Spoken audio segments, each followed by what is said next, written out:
It's a conflict that has killed hundreds of thousands and displaced millions. But soon after the revolt against the Assad regime began in early 2011, it became clear that this war was equally dangerous for those who chose to cover it, from inside and outside of Syria. Journalists in Syria today are threatened with death by everyone. Daesh, the regime. There's no place for journalists in Syria to work. A point that became evident when one of the world's most experienced journalists lost her life in 2012.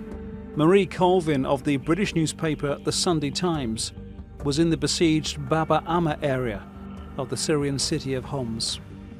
I entered Homs on a smuggler's route, climbing over walls in the dark and slipping into muddy trenches.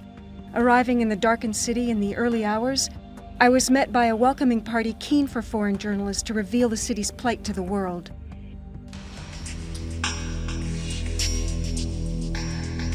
The city of Homs in 2012 was one of the main battlegrounds of the conflict. Much of the city was controlled by the opposition from the early days of the war in 2011. The area of Bab al-Amma was the target of a severe bombardment by the Syrian regime. Marie Colvin and the French photographer Remi Ochlik were killed when bombs landed on their makeshift media center. This was a month after another journalist, Gilles Jacquier, was killed in an attack also blamed on Bashar al-Assad's forces. The day before she died, Colvin was writing dispatches and talking via satellite to most of the international news networks. It's a complete and utter lie they're only going after terrorists. The Syrian army is simply shelling a city of cold, starving civilians. Marie Colvin was laid to rest 4 years ago, but now her family has filed a lawsuit in the United States against the Syrian regime.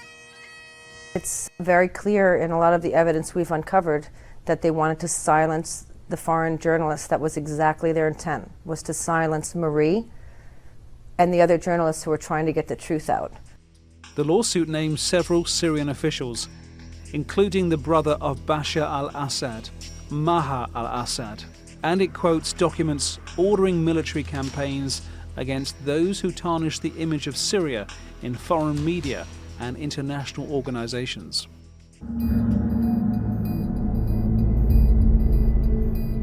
There's no denying that this brutal conflict has been dangerous for journalists to cover. Since 2012, 96 journalists have been killed in Syria. And it's not just the Syrian regime that journalists fear. They're also at risk of death or kidnapping by a variety of rebel groups across the country, including Jabhat al-Nusra and most notably Daesh, while Syrian journalists have been assassinated in southern Turkey.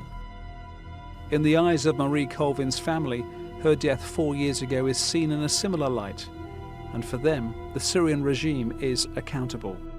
Francis Collins, The Newsmakers.